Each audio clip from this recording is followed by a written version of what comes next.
Okay, right. Good evening.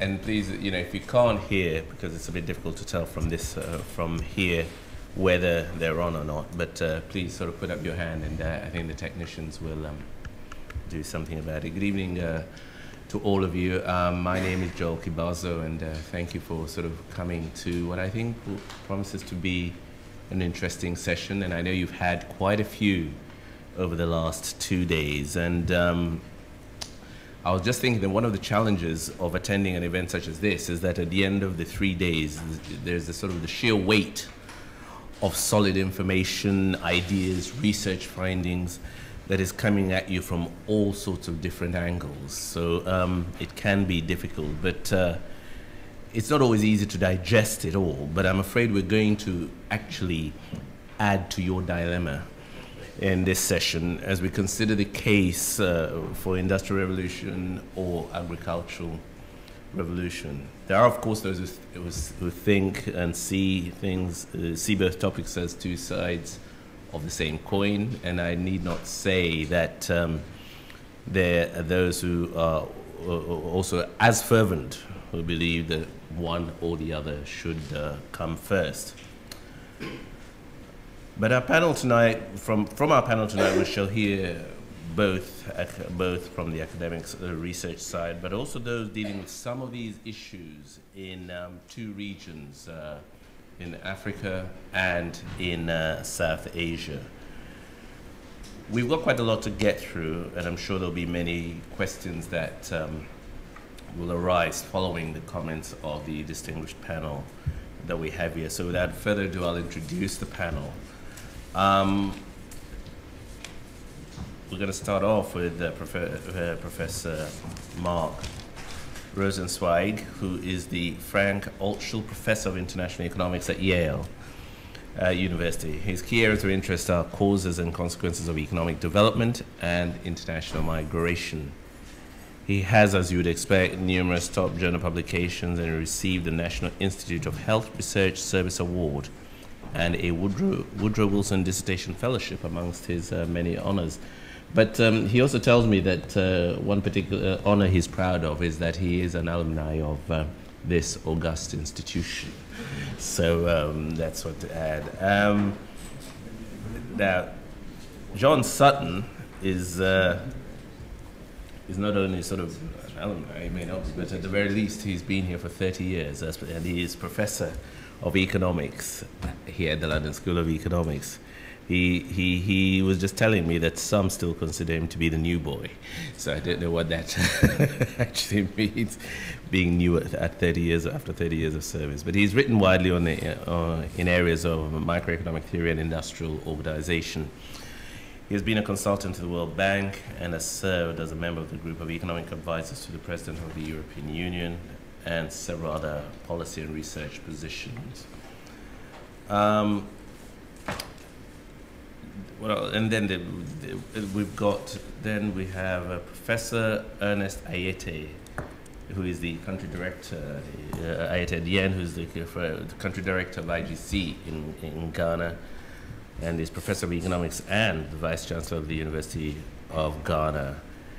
He has served at the Brookings Institution in Washington and at the Institute of Statistical, Social, and Economic Research of the University of Ghana. Besides holding several policy assignments, he has also taught at various universities, including the School of Oriental African Studies here in London, Yale, and Cornell. Dr. Ijaz Nabi is the country director for the IGC in Pakistan and the Dean of Social Sciences at the Lahore University of Management Sciences. He's an economist and has served the World Bank in various capacities over the last 20 years. He's authored several books, policy papers, and research papers on industrial development and firms' incentives. And last but by no means least is Paul Romer, who is the Henry Kaufman Visiting Professor at New York University and a Senior Fellow in the Stanford Institute for Economic Policy Research. He has taught at Stanford's Graduate School of Business and at other universities, is a Fellow of the American Academy of Arts and Sciences, and received the Reckentenwald Prize in Economics. He has numerous publications, as I'm sure you'd expect. And the contrast between the economics of objects and the economics of ideas is a thread that runs throughout his work. You may want to ask him about that. I'm still baffled. Right, without further ado, as I said, each of the panelists will speak for no more than 10 minutes before you can raise issues or question them. And so I now call on Professor Rosenzweig to start us off by outlining the principal policy issues and main challenges for research in his particular area. Thank you. I was asked to raise all the issues, and the natural first one is whether this title is the appropriate question. The title implies that it's a mutually exclusive choice between agricultural investment or industrial investment to foster growth. And I think, in fact, that it's not obvious. The first research question is whether, in fact, agricultural development and industrial development are substitutes, or they're, in fact, complements, that, in fact, one could achieve both agricultural development and industrial development at all. So one issue is clearly that one would have to get straight.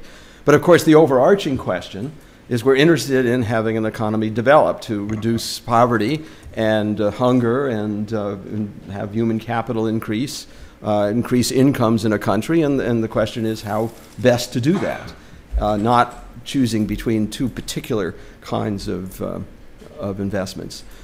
So let me first start with one of the rationales that people have used for developing agriculture as a priority for development. And that's the idea that simply that, well, the world's poor live in rural areas. Most of them are engaged in agricultural production.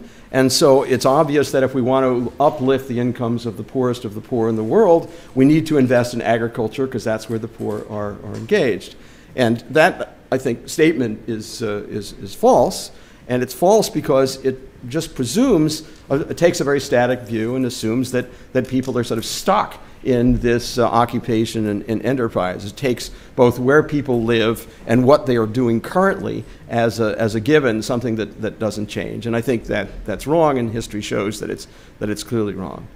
So that argument for investing in agriculture, I think, is not one would want to use. There's a more sophisticated model for the primacy of agricultural development that goes back a long way.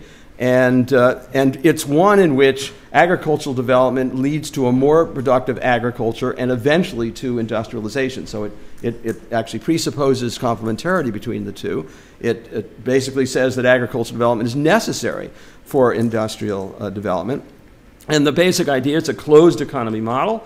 So you increase agricultural productivity, and because of the inelasticity of price for agricultural goods, it actually leads to incomes of farmers going down as output increases, and it naturally leads to pressures for people to exit from agriculture.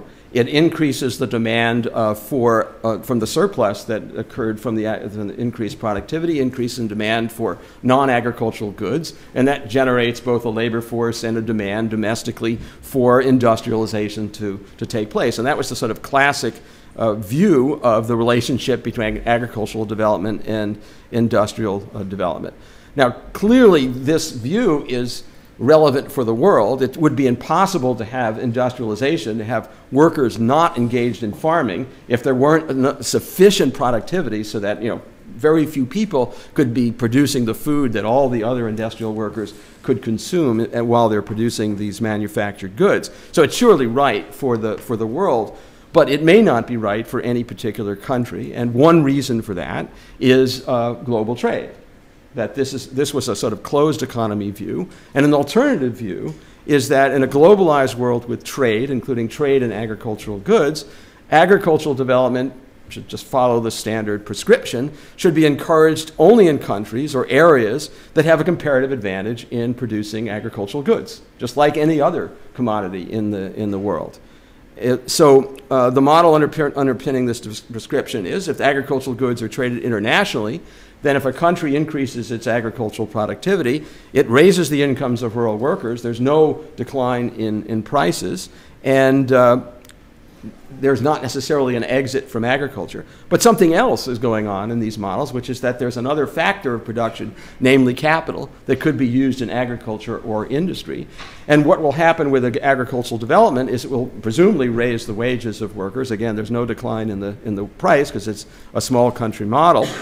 And in fact, industrialization will not occur in areas in which there's high agricultural productivity because those are places where wages are high, and capital is seeking places where wages are generally low, everything else the same. So in this model, in fact, agricultural development and industrialization at a local level are indeed competing for something which is capital. Okay. So now, the alternative is, well, you can think about developing industry, and then the question would be, if you develop industry, what does that do to the agricultural sector? Again, there's some competition, but on the other hand, there might be complementarity. So we want to know, does industrialization come at the expense of agricultural development? Again, asking the question, is it either or? Now, there was an old surplus labor view that industrialization could easily occur because you could remove workers from agriculture who had essentially zero marginal product, and there would be no decline in agricultural output. I think the micro-empirical evidence is such that the underpinnings for that idea are actually don't have much weight based on efficiency wages and compensatory labor supply on the part of other people in the rural economy. However, there's newer work which basically suggests that it's possible that by removing workers who go into a newly productive industrial sector, agricultural productivity could actually rise. And that comes about from the advantages of scale economies. So some of the research questions are, which of these models is correct? Is the closed economy model, the open economy model, the competition, or the complementarity? Does industrialization arise at the expense of agricultural productivity? And ultimately, for any given country, given its natural resources, including the human capital of workers and other infrastructure and other things, all of which are, of course, endogenous in the long run as well, which policy is most effective in raising wages and incomes? Now, I have some, just as a start, I have some preliminary suggested results from India that answered some of these questions. India is an interesting case because India is a case where clearly there was an augmentation of agricultural productivity. The Green Revolution, everyone knows that. Rural areas benefited substantially from the Green Revolution. There was definitely a reduction in poverty. You can look at that as the rise in agricultural wage rates. The poorest of the poor are people who are landless and make their living just from working in agriculture, and their wages rose in real terms. But on the other hand, in India, with this increase in agricultural productivity, we did not see a massive exodus from agriculture to anywhere else. So this graph shows you, and I could have made it more dramatic by having the left-hand scale go from 0 to 100%. These are the migration rates from the US Census of rural to urban migration for men aged 15 to 24, which is a prime group of people you'd expect to be the most mobile in the economy. 60 to 71, that decade is more or less prior to the Green Revolution, and the rate was like 2.5%. Left the rural area for urban areas permanently. It rose, more than doubled in 71-82, which is the first decade of the Green Revolution. That sounds good, but that's a very low rate of out-migration. And then it fell back to even the low pre-Green Revolution rates in the 80s, and then it has increased slightly post-91, which is the reform period in India. So we do not see the exit from agriculture or rural areas in India that the model, the standard model would suggest. And in fact, we don't see many signs of industrialization in India as well, which some of our other speakers will talk about in more detail. So in rural areas, in fact, industry, when we look across rural areas, which have different paces of agricultural productivity increases, we in fact see that industrialization, at least in rural areas, was negatively related to agricultural development. And it's very clear in the data. If we look at the proportion of men aged 25 to 44 in rural areas whose primary activity is non-agricultural wage work, those bars are the proportion of the population in 82, the light-colored bar, and the green-colored bar is the 71 period. So we're looking at almost 30 years of change. On the bottom axis, we have a quintile distribution of rates of growth in agricultural productivity, where the lowest quintile is the lowest rate of growth in India, over that 30-year period, and the highest quintile as defined, right? So what you can see very clearly is it's in the lowest quintile agricultural growth areas where you had the biggest rise in non-agricultural employment, and the smallest rise was essentially in the high agricultural growth areas, suggesting that in that case, the two were substitutes, just like in the open economy model. You can look at it more dramatically by asking what proportion of the villages had at least one factory, again, looking across the different areas ranked by their agricultural productivity change over the 30 years. And you can see very clearly that factories were coming in to the low agricultural productivity areas as opposed to the ones that had large agricultural productivity growth. You can look at the change in both, because the blue are the 71 and the 99 is what you see almost 30 years later. Okay. So these facts about Indian development suggest are consistent more with the open economy view of how the world works. And what we then see in India is this large rural sector. It's diversified in terms of non-agricultural work, much more so than in 71, but not necessarily in industrial work or enterprises. And most people in the rural sector, where delivery of public goods, for example, is very inefficient. And the last thing I want to talk about, though, is what would happen if there were industrialization in India to productivity in the agricultural sector.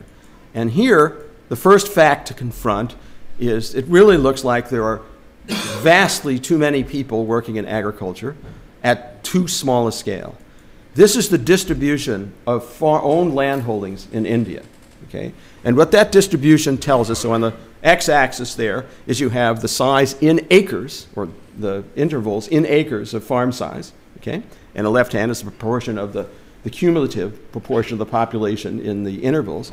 And what it says, if you can read the graph easily, is that 80% of farms are less than 2 acres in size. 80%, this is from the Indian census of 2001. Very small. Now, there are some who have argued that small farms are more productive. And in some metric, they are. If you look at output per acre, they do look more productive. But output per acre is not the way that we look at how true productivity. We want to know profits per acre. Profits per acre take into account the resource costs that are being used. And what one sees there, with some relatively new data, is that clearly profit per acre on small farms is lower than profit per acre on larger farms. This graph from a survey of 7,000 farms in 2008, which computes profits by taking into account all of the resource costs, including family labor and supervision costs, as well as the costs, rental costs of equipment and other things. And it shows clearly on the bottom axis as we have acreage of farms, okay? You can see clearly, descriptively, that there's a strong association between profits per acre and the size of land holdings.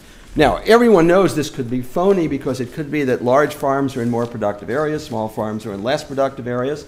So we really want to know what the causal relationship is. And without going into the details, there are ways that you can get at, using panel data, what happens when a given farmer inherits more land. So you take the same farmer in the same area, and suddenly his scale of production goes up, okay? And you can estimate from that what is the effect of an increase in scale in terms of owned land holdings on profits.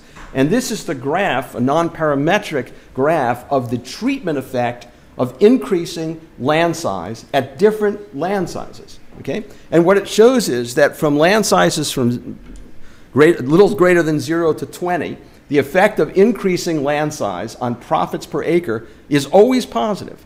It peaks at 4 acres, which is like in the top 5% of farms in India, but it's clearly always positive. It seems clear scale economies are quite important.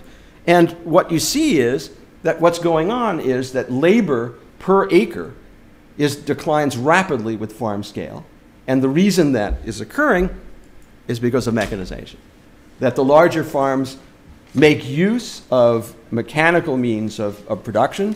This graph shows, again, by owned acreage, the fraction of farmers who own a tractor or a mechanized plow or a mechanized thresher, and it clearly rises with farm scale. Okay? So what these data suggest is that farms in India are way too small, that there would be enormous gains from consolidation of land holdings, which means that if industrialization occurred, drawing out laborers from the agricultural sector, which is of relatively low productivity, and that was accompanied by these people selling their land, leading to land consolidation, there could be, in fact, a significant increase in rural agricultural productivity, as well as the wage gains that might accrue in the industrial sector. Now, I'm not suggesting this is true for all countries, or even that this is necessarily true for India. This is just to set out there what some of the issues are about the relationship between industrialization and agricultural productivity. So let me stop there. Thank you very much.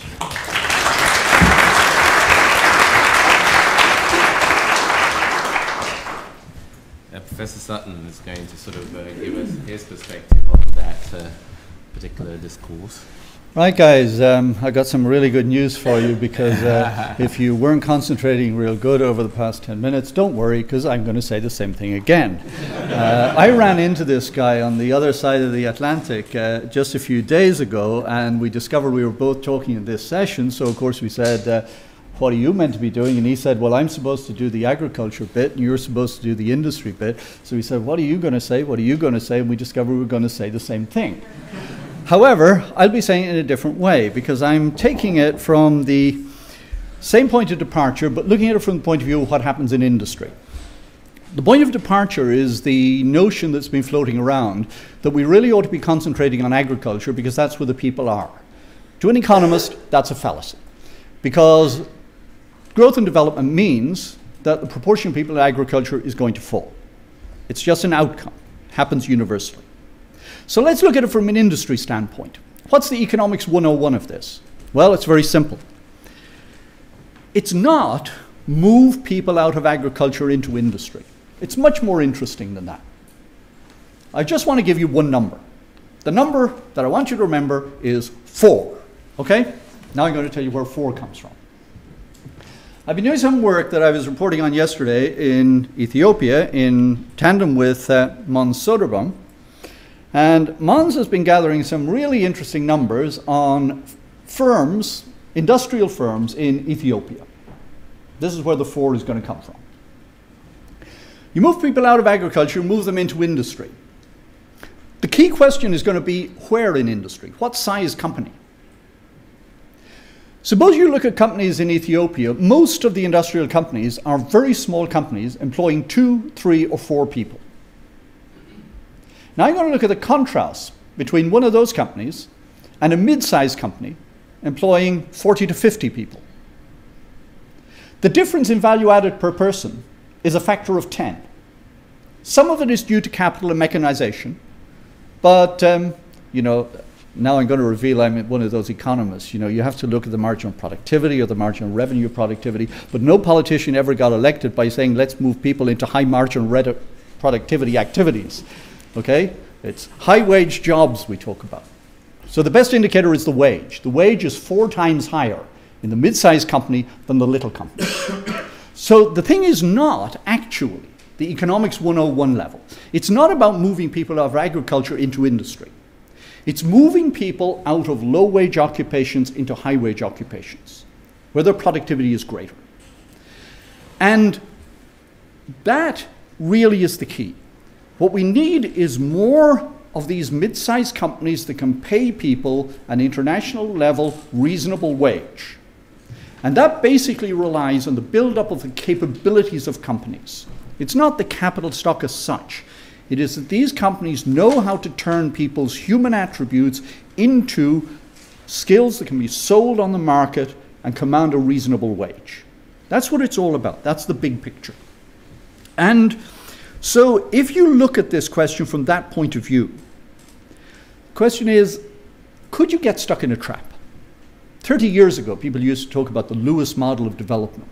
The people moved from agriculture into industry, but they were still getting something they used to call the Walrasian wage, and nothing happened for them. But that's not what happens in practice. What happens is that they are sucked into these good jobs in mid-sized companies. They develop skills which are scarce in their local labor market, and their wage reflects that. So what happens is you get this very large increase in the wage. So this movement from Small-scale agriculture into mid-sized manufacturing is a real lever. That's the conveyor belt onto which you want to get people. So what does that leave us with in agriculture? Well, very much the point at which Mark just finished. It's all a question of scale and activities within agriculture. Look at the growth, the complaints about agribusiness. In Ethiopia, the government is very ambivalent about the development of large-scale activities and the development of agribusiness. They have two views on the question, but this is really good. They have really good businesses built on their stellar success in cut flowers, now moving over into market gardening, vegetables for export and so on. And these are high-wage sectors. So within agriculture, there are some areas like that. Moreover, across agriculture as a whole, the leverage is not very good until you shift the scale. So the outcome you want in development is that people will move into these high value added activities, and as this happens, the scale of the individual agricultural activity will go up, and in tandem with mechanization will raise agricultural wages. By the time a country moves up to the midpoint in the international league table in terms of real wage rates, agricultural populations have shrunk dramatically from their currently very high level in sub-Saharan African countries. I'll stop there.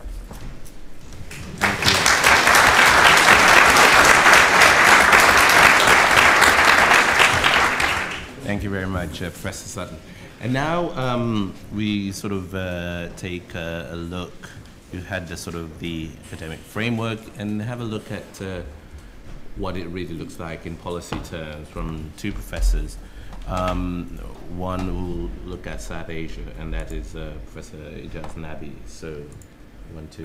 Thank you. Since I'm going to pretty much say what Professor Rosenzweig said, Professor Sutton said, and at 7 o'clock, there's a limit to how often one can repeat the same thing. So I better say it very quickly. Is there a number we should keep in mind? We had 4 before. So. But what I am going to say is that one way to look at the problem, which is quite obvious when you look at South Asia and its recent growth performance, one way is to pose the question in terms of firm capabilities. In other words, what will make South Asian growth more sustainable is when people will move out of low productivity, low wage jobs to higher productivity, higher wage jobs, which will happen in the manufacturing sector. And if you can increase firm capabilities, well, you will see that. I mean, that's one way to put it, and a lot of the growth agenda of the IGC conference has been focused on that. The other way is to say that there is something going on in the broader economic framework that is not permitting this to happen. Even if you did find out what is it that the firms should become capable in, if they are facing exchange rates that render them uncompetitive in the international markets, if they are faced with a tax policy structure which is extremely unlevel, in other words, the manufacturing sector is the only sector that actually pays tax. If they are faced with labor policies in which if you put your money in setting up a firm, you will be held accountable and will have to pay tax. If you put your money into services, nobody will come and collect the tax from you. If you look at an energy policy framework, whether it is electricity consumption or pricing of electricity or pricing of gas, it's the residential sector in South Asia that gets preferential treatment, both in terms of availability as well as prices compared to the manufacturing firms. And if at the same time you've got a public investment program that is focused at improving the quality of service to passenger traffic versus freight traffic, if you're looking at this whole framework of policy, then you've got to be a very stoic manufacturer to continue to improve your capabilities when you've got these issues to deal with. Basically, this is where the work that a colleague of mine at the bank and I started doing a few years ago, this is where we concluded. We started off being very optimistic about South Asia because we looked at the South Asian growth experience in the 90s and then right up to 2006, and it was very impressive. country after country in South Asia was growing at very impressive rates. Bangladesh, historically high growth rate. In 2006, Bangladesh was almost growing at 7%. Bhutan, very high growth rate. India, of course, phenomenal at 9%. Pakistan, after the doldrums of the 90s, was also registered growth rate of 7.5% in 2006, and so did Sri Lanka. And all of these countries were reflecting these very high growth rates, despite what to consider to be classical sort of growth traps. India, Pakistan, Sri Lanka had huge fiscal deficits. Maldives and Bhutan were classic enclave economies dependent on one economic activity. Bangladesh had very, very high sort of corruption indicators, and so on and so forth. In other contexts, you would have said, these indicators will take these economies down, but South Asia was doing very well. Not only were the growth outcomes good, but also the poverty outcomes very impressive. Again, country after country has seen a very impressive reduction in poverty incidence, almost 10 percentage points over an 8 to 9 year period. Even Nepal did well despite a relatively low growth rate because of the remittances. So that took us to the question of what is it that's driving South Asia's growth? And again, the single largest factor that hits you when you look at the aggregate numbers in South Asia is the scale and size of remittances that come into South Asia in all the countries. It dominates foreign direct investment. It dominates over foreign assistance. So what has remittance done in those economies? Well, it has had a very good impact on poverty, but at the same time, it has enabled these countries to sustain very high trade deficits because the exchange rate has not been a problem. And so that makes for a classic Dutch disease problem, where it's the manufacturing sector that adjusts when you've got a large amount of foreign exchange coming in, and imports are relatively cheap. So the sustainability issue became obvious when you started to look at what role remittances were playing in these economies. And then once you create a consumption-led economy, once you have consumption-led boom in the economy sustained by remittances, the policymaker gets trapped in that framework, because you've got very strong lobbies which then persist in lobbying for policies which are pro-consumption rather than pro-investment. And that in turn, unless you correct for it through other fiscal measures such as a sensible public infrastructure program, public-private infrastructure program, a sensible tax policy regime, investment in education, etc. Unless you correct for that bias through these measures, you've got a very powerful policy framework which is going to prevent manufacturing firms to acquire the capabilities they need to acquire in order to generate the kind of employment that South Asia will need for sustained growth. Just one quick word on internal security issue, because that's a big problem in all of the South Asian countries and has been until very recently, and coming from Pakistan, it's inevitable that one focuses on that. When you look at what internal insecurity does to broad economic variables, we know that it's negatively correlated with FDI. It's negatively correlated with export performance, but it is positively correlated with remittances, because family members working outside send more money back home than in situations of internal insecurity for a variety of reasons. And if you compound that with larger inflows of foreign assistance, you are again creating the Dutch disease problem that has made sustainability of growth in South Asia questionable. I just want to stop with that. Okay, thank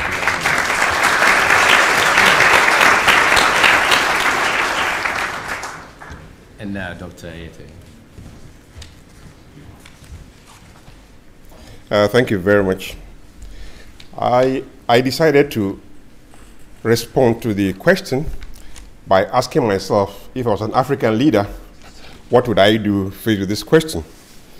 The first thing I would do is probably think about the fact that these are questions that African leaders had to ask themselves and answer for about 30 years, from the 1960s into the 1980s. That's the kind of question they face all the time. And they answer that question differently. Look at the history of Africa and you see what Tanzania did in terms of agriculture. And then you can see what Ghana did in terms of import substitution, industrialization. So clearly there's a history in Africa of governments trying to do either of these two. The last 20 years have been spent ignoring the question, spent more or less muddling through with various other options that didn't have anything directly to do with industrial revolution or agricultural revolution. When you look at the experiences that I mentioned, Tanzania, Ghana, and indeed many other African countries, one thing stands clear. The failure of industrialization and also of agricultural development came from the same, for the same reasons. You talk about skills being absent for industrialization, and you find the same absence of skills for agricultural development. You talk about capital being absent. Indeed, for Ghana, industrialization was stopped largely by the absence of capital for the import substitution process. Similar things apply to Tanzania when it comes to investment in agriculture. So we've learned that. We also learned that the absence of strong market institutions was very important in the failure of these two attempts. And you find that in almost every African country. So with this experience, what would I do as an African leader? I'll ask myself, what are the problems we are trying to solve today? Are they the same as the problems of 30 years ago or 50 years ago? Clearly, very much the same. We want to achieve faster growth. We want to reduce the level of poverty in the country. We want to reduce inequality. And we believe we must achieve a higher rate of employment than before. So these issues are critical. And as a politician, I would have to answer that question. How do we achieve all of this? Now, do you solve that problem by simply opting for industrialization? Or do you say, I'm going to go for agricultural development? It's not an issue of choice, in my view. The choice is more or less made for you by the nature of the economy that you run. The choice is made for you by the fact that you're part of a global trading system. So every African country knows very well that the more productive it becomes in agriculture, and as production goes up, prices crash. It's always happened, whether it's in cocoa or tea or coffee. And so the sensible thing to do is not to focus too much on any one agricultural crop. What you do is diversify. And that's what has been the effort directed at in the last 20 years, diversification. Clearly, there's a strong need for many of these countries to generate higher wages for people in all sectors, whether in manufacturing or in construction or in agriculture. I agree strongly with what both Mark and John said about moving from low-wage activity to higher-wage activity. Yes, that's what needs to be done. But how? What has not been done in Africa, in my view, has been the choice of sectors that can deliver that, where governments working with the private sector actively identify critical areas where they can make the most difference and therefore pump more and more capital into that. We've seen it happen in some parts of Asia, so there's no reason why it can't happen in Africa. There's the possibility indeed for many of these governments to decide we want to focus on cotton, we want to focus on cocoa, we want to focus on tea. But not just simply a matter of enhancing the productivity of tea production, but ensuring that the value of tea goes up by diversifying or having a value chain system that replaces a lot of the things that are done manually, making tea production much more modern than it has been before. That's the choice that the governments in East Africa would have to make. The same thing applies to coffee, the same thing applies to cocoa. That has not been done yet. So then you think about, how do I link agriculture to industrial development? Clearly, the decision to go into industry is determined by the fact that African countries are part of the global system. And there's never been a case where any country in that region has managed to trade itself out of poverty on the back of agriculture. And so, strongly tied agriculture to industrial development, in my view, becomes a sensible thing to do. You do it by focusing, again, in the value chain, where the ties between agriculture and industry can be strongest. So agribusiness is important. And going into things like food processing, for example, becomes important. It allows you to be a part of the growing world and at the same time deal with the issues of unemployment and poverty back home. It hasn't been done. It's not simple to do, but governments have to be much more selective. Governments, I don't really buy the argument that you don't need to pay much attention to agriculture simply because that's where the people are. Those people vote, and they vote regularly. And their vote these days is very, very important. So making sure that they are moving from low-wage agriculture into high-wage agriculture is a sensible thing to do for any politician in Africa. You do it by being more selective. You do it by investing in infrastructure, by investing in the market institutions, by investing in whatever skills they can have. That's how the higher wages are going to come about. It's not simply a matter of, well, we choose between agriculture and industrialization. The choice is a lot more confusing. It means much more interlinkage between the two sectors. And that's the way to go. Having a more diversified African economy cannot be avoided in this century. Thank you very much.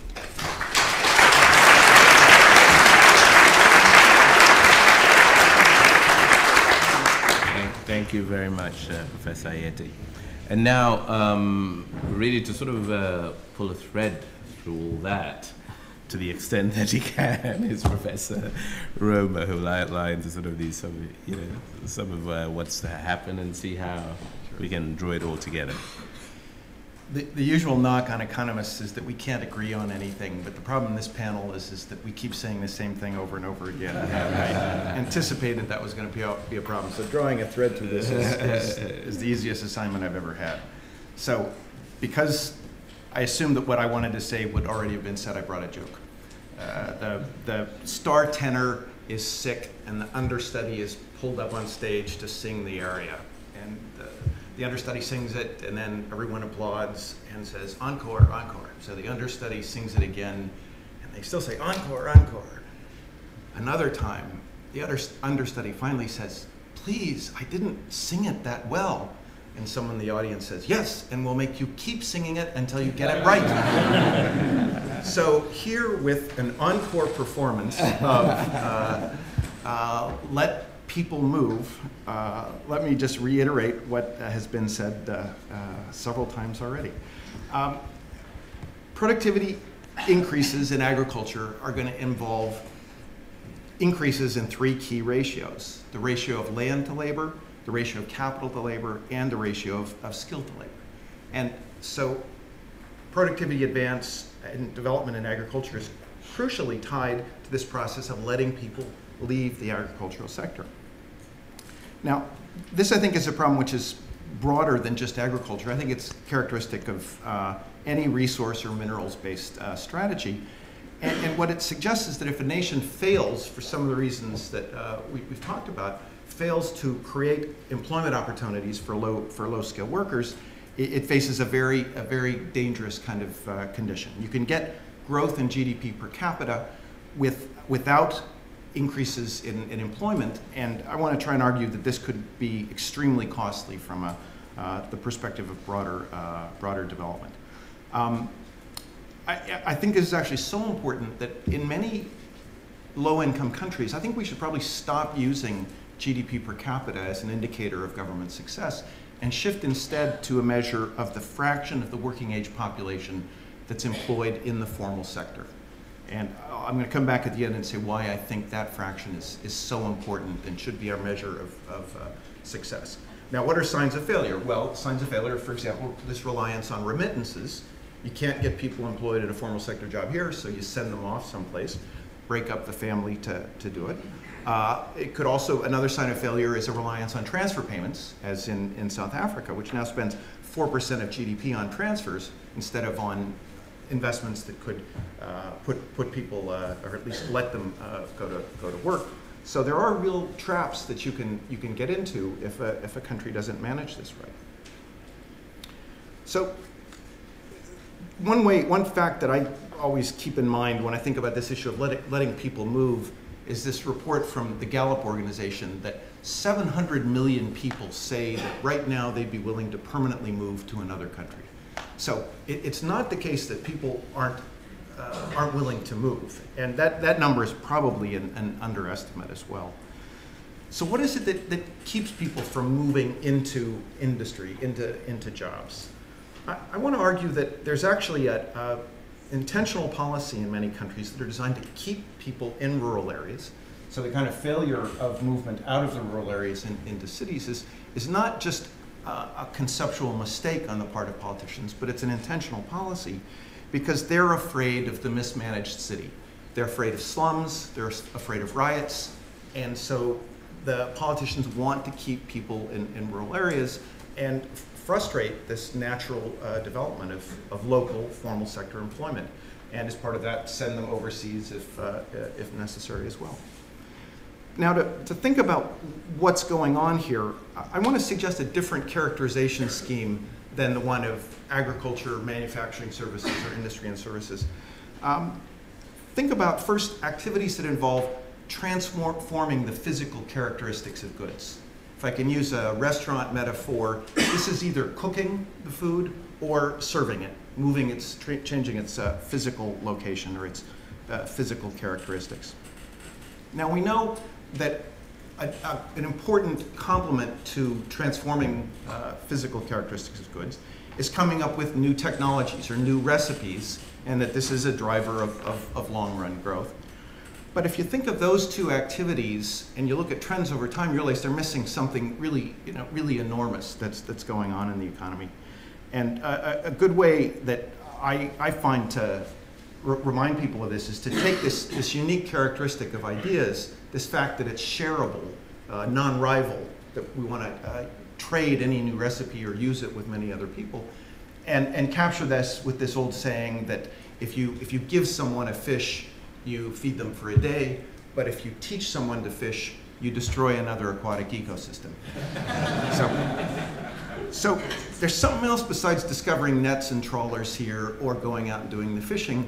It's coming up with rules that coordinate all of our activity. And if the rules don't keep up, or these coordinating functions about who's doing what don't keep up with the changing world, you're going to get bad outcomes. Now, the shareability of knowledge is driving these very powerful trends in the world. One is globalization, trade of goods and services, with now billions of people trading rather than just the local community. We have communications networks that let us trade information directly with people all over the world. But critically, we also have urbanized. We all want to live in places where there's lots of other people that we can trade ideas with and have higher standards of living and more consumption. But as we start to interact with more and more people, as our networks of interaction get bigger, we need more rules. So the rules aren't just a reaction to new technologies like, oh, you develop nets and trawlers, you got to have limits on the catch of the fish.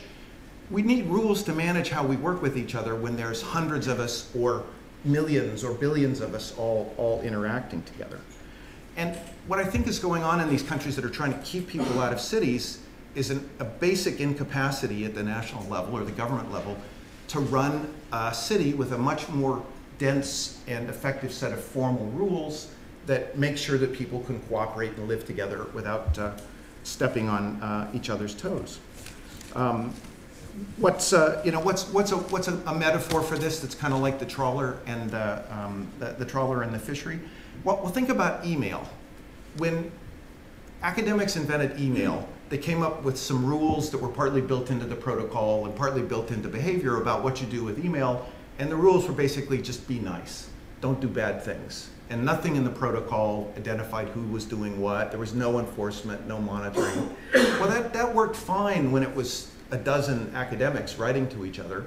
But when it's billions of people trading information over the internet through email, there's all kinds of bad side effects that come from that. So we need more complicated rules as our networks of interaction get denser. In cities, the obvious manifestation of this is crime.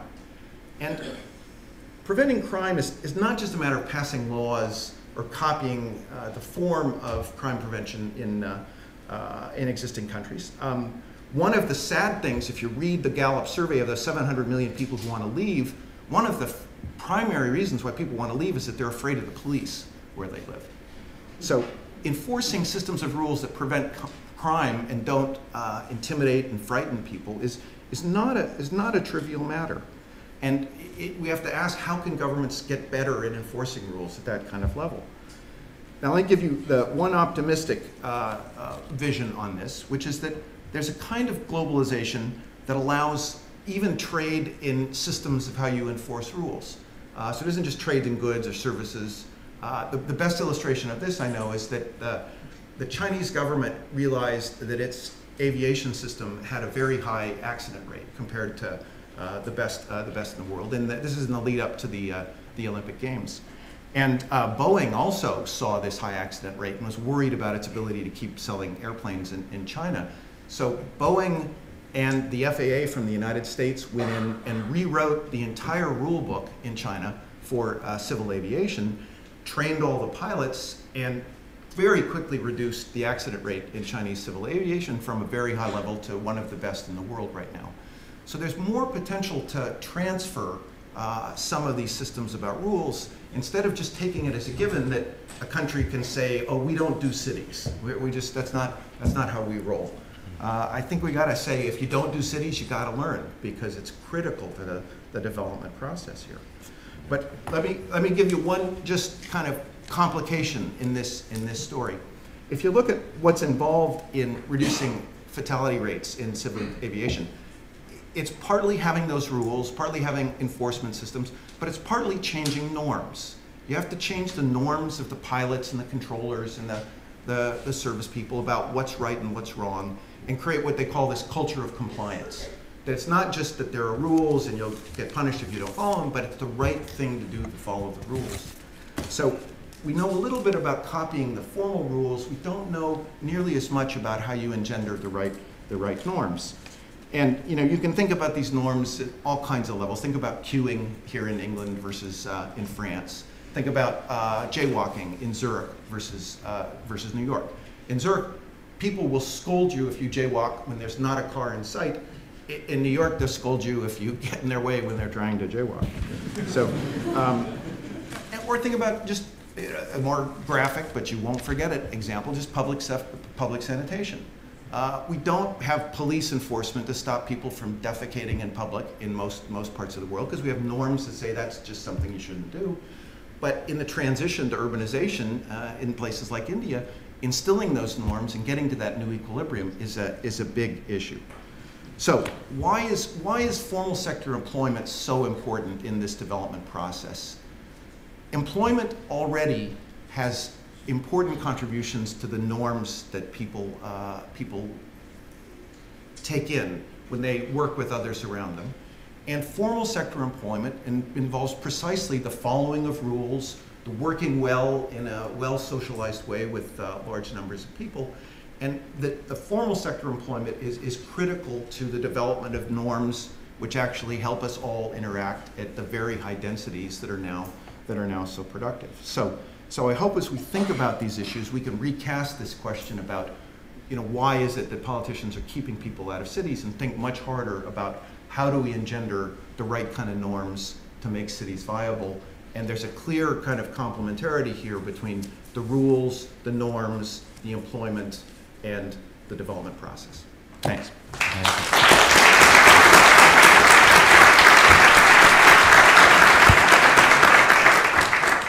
Thank you very much.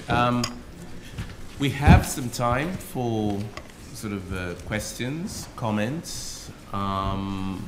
So if you sort of do, you might want to direct it to any of the professors here, or to the group as a whole. Do sort of please indicate. If we just sort of start off with the gentleman over there. Yes. Yeah. I don't know. There is one coming over to you. Thanks very much. Jonathan Glennie from the Overseas Development Institute. Jonathan Glennie. Right. Thank you very much for those really fascinating presentations. They were incredibly helpful.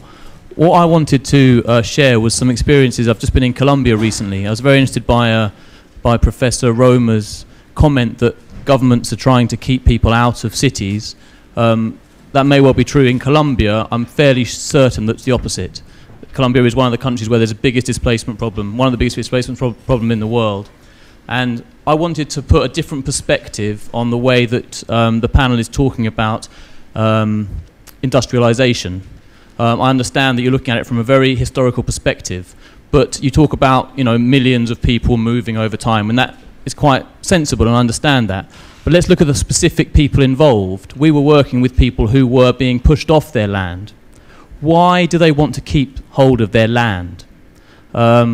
And yes, of course, they would appreciate better wages, but I would say there's something there to do with security, something there to do with risk. When you lose, and clearly, if you haven't got land, if you're a wage labourer, then I think a lot more of your arguments apply. But if you do have land, to lose your land and to go and work in a city, if you then lose that job, for instance, and we all know that cities are, you know, many cities are massive slums. If you then lose that job, you've lost everything. Land is to do with culture as well. It's to do with family. It's to do with political voice and power. Once you've lost that, you really have lost everything. So I would argue that, I understand the kind of broad historical sweeps that the panel are making, but in terms of public policy, people don't want to move from their land because they're aware of the risks of that. And I'm worried that the kind of arguments that the panel are making will push politicians to be even more fervent.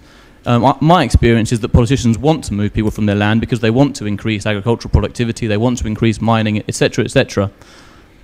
And I would worry that the human rights of people to actually decide to stay on their land, despite the difficulties and despite perhaps slower wage growth and slower productivity, would be undermined.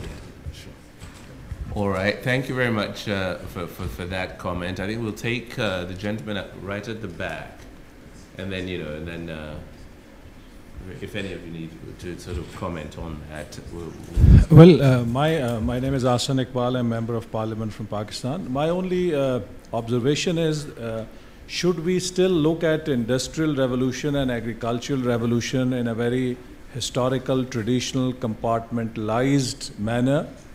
Because now what we are seeing, that, you know, there is another hybrid emerging, where we first had agro-based industry and now we are having industrial applications into agriculture, and how bioagriculture is going to redefine the whole landscape. So there is this, you know, the third area also where the two are going to, I think, have very serious impact on each other. And I think just as we focus on politics and economy through political economy discipline, there is now a need to understand the interface of agriculture and industrialization. For example, look at ethanol. When it emerged as an industrial option, it changed the whole pattern of crop cultivation, and it seriously affected the commodity markets, you know, also. So we may have this very interesting area where, you know, the interface of agriculture and industry may offer many great challenges as well as opportunities. The other point I wanted to make as a politician, that I'm not very sure how much politicians can control people from migrating from rural areas to urban centers, because you cannot even control migration across countries now. It is becoming a major problem because people will just go. This is one of the impacts of the globalization. I would tend to, you know, build on that. I think what we underestimate, still in the rural economies or in rural societies, there is this power of joint family system which has a much more social security, kind of social safety net, and people tend to enjoy the protection of that larger family social safety net, or they have this emotional belonging to land which is part of their identity, and they would like to hold on to it as much as they can. So, you know, I'm not sure that politicians have the ability or the clout that they can stop people from migrating from rural areas to urban areas, because in our country actually it is becoming a major problem. That, you know, the migration is putting great pressure on urban centers, and there is now a need to reinvent the rural enterprise which is basically, the need to create greater opportunities in the rural markets to keep people in the rural areas. Thank you. Thank you very much. We'll take sort of one more point here before we return to the panel. Yes, gentleman there, yes. Thank you very much. I must say that all the presentations were very fascinating and inspiring. I just want to maybe add to the two contributions by the two earlier people that spoke before me. I think it's really interesting that we're looking at more or less like rural-urban, migration and increase in wage. But something else that we want to look into is the non-economic or non-financial utility that is provided by, living in the rural areas. They rightly pointed out. There's some utility that being in such a context or such an environment provides for the inhabitants of those places.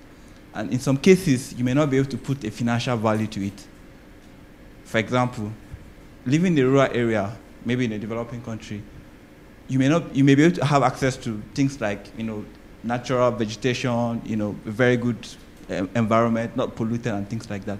So those are non-economic utility that could be derived from, being there. And sometimes it's not only all about financial resource, financial income that you can, when you want to consider the wage, when you consider all these benefits that come from being in this kind of environment, you can see that sometimes it may even be higher than a person that so-called has a higher wage, so to speak.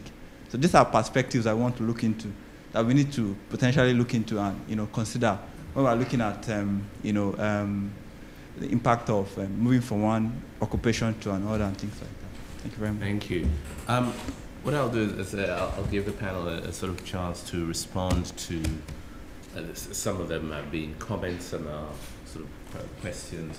And we had the three sort of the example from Colombia, read the sort of land, and also the gentleman, the member of parliament from Pakistan, about the sort of the industrial versus agriculture, and really what the real politicians can do, if anything. He says that really they don't have the power.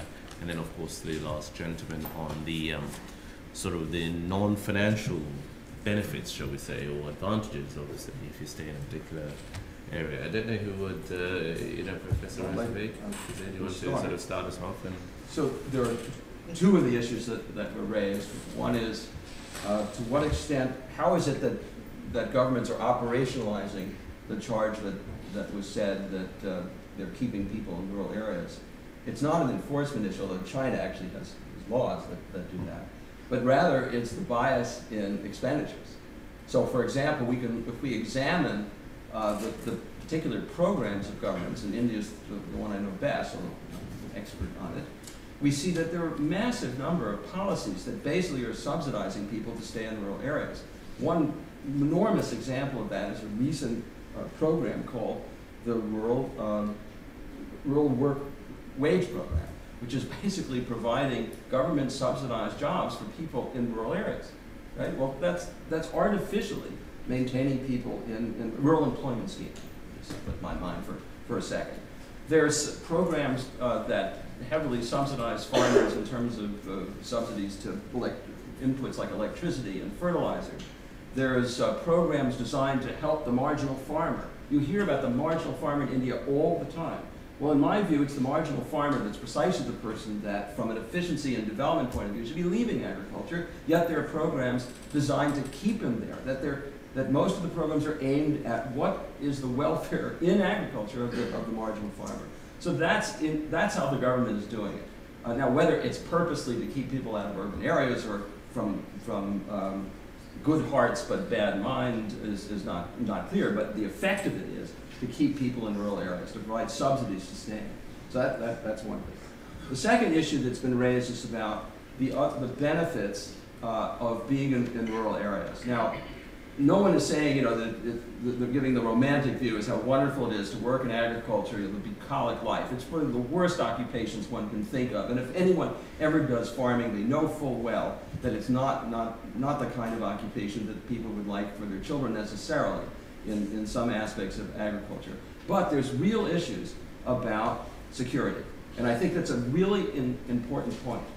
My co-author, Andrew Foster from Brown University, and I are working on this issue about scale in agriculture, and we think we've convinced ourselves, this is sort of the data that I'm showing you, that larger scale is better in agriculture. So we always do the experiment in our minds. Well, so why don't we go down and buy up all these small holdings, you know, just like venture capitalists do, right? Because what we're saying is the sum of these small things is much greater in value than these little parts. So why don't we just go down to India with capital that we could raise and buy out farmers? And then we thought, well, would farmers, even at the market value, would they take the deal? And we began to think about these issues, and we said, well, what would they do with the money? What is a more secure asset in India than land? And we couldn't think of anything. I mean, is there a bond that they could buy that they could really trust? Is it going to indemnify themselves against inflation? So that is one thing. That's partly the security issue, that land is good for collateral, and whatever thing they transform land is would have the same. The other is social networks in India. They're really well developed. And my co-author, Kaivan Munshi, and I actually have a paper, Why is Migration So Low in India?, where we indict as one of the reasons that there are these well-developed networks that provide security for families, whereby if someone left sort of anonymously the rural sector to go to the urban areas, they would lose that security. These well-developed village and subcaste level security groups. And so now what we thought is that, therefore, without large economic gains, okay, there have to be pretty large for them to give up this security. Or one policy prescription, of course, is if the government provided more security in general for the population, relying on these other rural institutions that are well developed to do it is going to be a barrier. Or if the gains to urbanization and industrialization are great, they can move the system to urban areas. That is, there's nothing particularly rural about the systems that have been developed. It's just that the scale of them that are in place make it difficult for sort of individuals to exit from it. But if they could move the whole system, then if there was a massive movement of people, then it might be a different issue where they could bring these social networks with them. We know a lot of international migration is along network lines, so it's a possibility. So I think it's absolutely right that the issue of what's the alternative, security, and a life of uncertainty in this new urban environment for individuals is a barrier. But I bet for sure that when the wage gains are there and palpable and sustainable, that there will be large migration in any case. Okay. Professor Rama, did you want to sort of add? Yeah. Let me just make my point in reference to what Mark was just saying. I think the deal you should offer is buy a big enough tract of land to build a Shenzhen type city, and then say, give us your farm, you can come work in a city which is safe, where you can get jobs, where your kids can go to school, and then I think you'd get a lot of takers. If you look at this 700 million people that I was talking about, and you look, where do they want to go? Overwhelmingly, they want to move to New York or Toronto. So, you know, it's not as though there are people who are getting forced en masse off of the land. There clearly may be cases of people who are forced, but there's no need to force anybody to leave. There's an enormous pool of people who would love to move to a city that's well run, like Shenzhen or Toronto. And the question is, what's holding back the supply of those kinds of opportunities for them?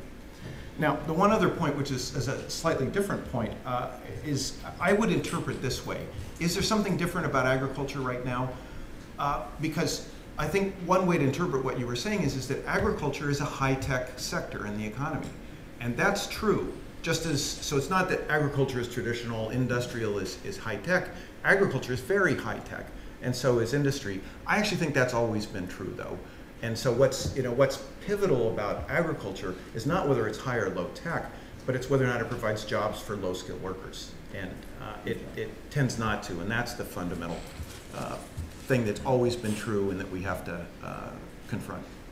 Okay, please, Professor Aryeetey, and then... Yeah.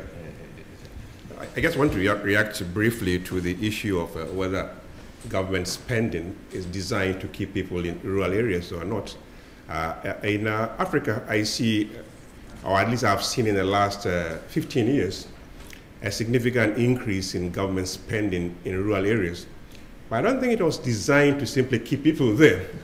There are two reasons, one economic and then the other political. The economic reason is that if you don't, these young men and women are going to migrate to the cities and going to overwhelm you simply because you haven't created jobs for them. So the cost of maintaining them in cities where there are no jobs really is much, much higher than the cost of keeping the villages well managed with drinking water, with good health, good education. So that's the economic reason for that. The second economic reason is also that a lot of investment does not go into rural Africa, largely because of the absence of infrastructure. So I've seen major infrastructure projects for rural areas emerge in electricity, in water, and so on, and roads. So there are good reasons. It's not simply keeping them there. And the political reason is basically that's where the votes are. so if you don't do it, they're going to vote you out of power anyway. So by combining these political and economic reasons, there's a strong justification. And if we want to see a much more diversified Africa in the coming years, it means you must get private capital going into rural Africa. And private capital will only go if the public investment has been made already in the roads, in energy, etc. That's really why it's being done. Thank you, Professor Ijaz. Yeah, I just, it helps to think about the broader economy-wide policy framework if you want to explain the evolving structure of the economy. And we see in South Asia, you've got a declining share of agriculture in GDP, a virtually stagnant share of manufacturing in GDP, and a rising share of service in GDP. And what I needed to explain to myself was, why is this happening? And the economy-wide policy framework helped understand that. But then, and one conclusion one arrived at was that, well, if the manufacturing sector, which has the potential for creating the largest number of high productivity, high wage jobs, if it is not being allowed to do its proper role in the economy as it did in East Asia, where are the jobs going to come from? But then there is a second question, which is, even if people move out, even if the share of agriculture declines in GDP, there's still 50 to 60 to 70% of the people living in agriculture. You still need to do what is necessary to increase agricultural productivity. We know that in South Asia, agriculture yields are half of what they should be compared to similar environments elsewhere. So there is a lot that needs to be done at the sectoral level in order to raise productivity in all of these three sectors. I know there's been a lot of infatuation with the services sector, going by India's example. But if you look at services in South Asia, India is the only country which has splintered services in a way that there is a modern services component, which is world class, which is IT and computer related services. But look at the employment intensity of that segment. It's very, very low. So if having a macroeconomic policy framework which is resulting in a segment of the economy acquiring a larger share in GDP, which is not creating the kinds of jobs that you need to create, is what makes one wonder about the sustainability of growth in South Asia. All right, thank you very much. We are sort of running out of time, but I think there's just sort of,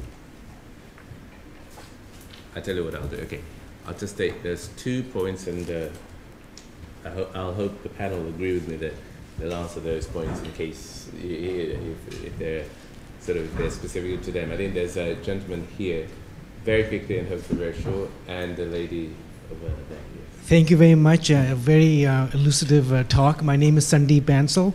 My question is for you, Professor Nabi. You had mentioned that a lot of the growth we are seeing in South Asia is because of foreign remittances. And I'm hoping that you'll elaborate on the nature of these remittances and comment that if they're not translating into increased productivity and organic growth, how sustainable are they? Thank you. Okay. That was the point. Yeah, I thought Professor Rover dealt with that, but lady, sorry, just behind you over there. Yeah. Sure, very good. I was just wondering if you could comment. I was a little surprised that there was no discussion of land reform in terms of a shift from agricultural to industrial development, and also if you can sort of comment on having degrees of formality and degrees of migration from rural to urban areas as well. Okay. Right. I don't know, Ijaz, did you want to sort of take the issue on? Well, the question, when you look at what it will take for agricultural productivity to increase, there are two principal issues there. One is managing water. In a lot of South Asia, water is going to become a very serious issue. I mean, the floods of Pakistan seem to paint a very different picture from the actual problem. The actual problem is going to be water scarcity and not too much water, as we are seeing. And so managing water, using water efficiently has to be the top priority in dealing with agriculture. And the second issue is land. Certainly land reform in parts of South Asia where land concentration is very high. But the question of land has more to do with the way land is, the rules currently allow the use of land. And Sri Lanka is a very good example of that. What use you can put your land to is governed by a very rigid set of rules, which does not permit farmers to experiment with new crops, cropping patterns, etc. So the question of land is going to be very important. But I think the dominant issues going forward in South Asian agriculture is going to be management of water. Okay, those points. Just a brief point. Land reform is obviously important, but it's so context specific that it's really difficult to make a generality from that. I mean, there are countries in which the government owns all the land and allocates the land to people. That's going to have a very different effect on people's willingness to leave rural areas. There are countries like India where more or less people have all the rights in land to sell, buy, inherit, and et cetera. And that's why I use India as an example, because there are no artificial barriers to people selling the land and getting out, essentially, at a fair price. Yet nobody sells land in India, partly related to some of the issues that we said. But in some other countries, it's a key to sort of unwrapping the potential productivity of a country. But it really depends on the country. I just want to thank you very much, Professor. I just want to sort of give the panelists an opportunity to sort of, if they have sort of final sort of comments in terms of wrap up on some of the issues that you've heard. Does anybody have any particular comments? I know Professor Roma. So. Encore. Yeah. The last encore. So first, let me be clear where we agree and then where we might disagree. Yeah. If a government does not have the internal capacity to have a big city with millions of people with low crime, then the second best cost minimizing strategy might actually be to keep them in low density rural areas.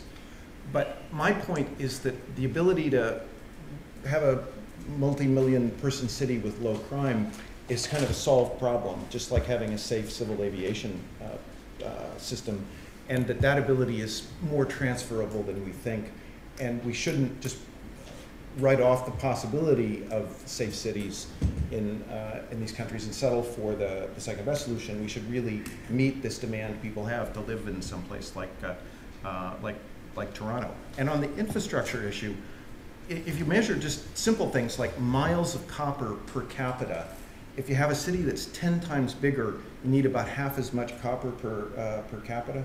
So on many dimensions, the infrastructure is much cheaper to provide if you just let them move into these very dense urban areas. And what's so expensive about trying to provide infrastructure in Africa is you're trying to do it over these huge expanses of land. It's just much more expensive.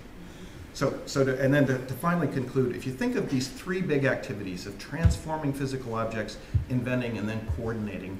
Coordinating is the service sector, and it's where a lot of growth is going to come, but it's more skill intensive and more intensive in formal education. And so the big opportunity to get this dynamic going is not in services or coordination, but in this transformational activity like manufacturing, which is most efficient in urban areas.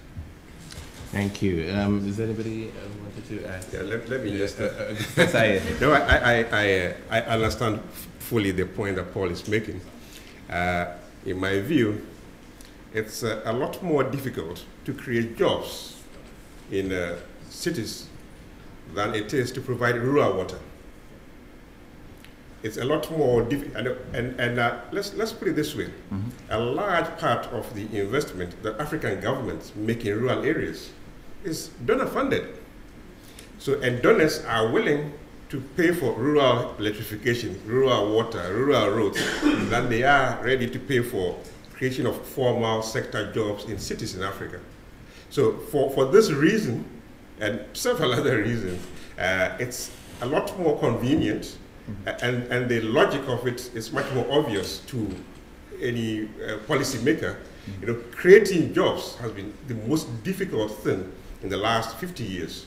If you take any typical African country, all the growth that we've seen in the last 20 years of reforms has not been accompanied by any significant job creation, urban job creation, or modern jobs in any way.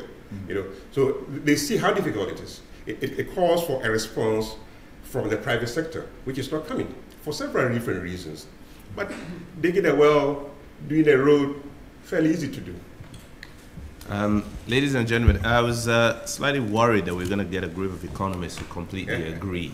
So at least we've managed to achieve the fact that they've gone back to form. But which at least for me means that all is well in the world of economics. I think we've had a sort of interesting evening expose. So would you please just sort of join me in thanking what's been a round of applause.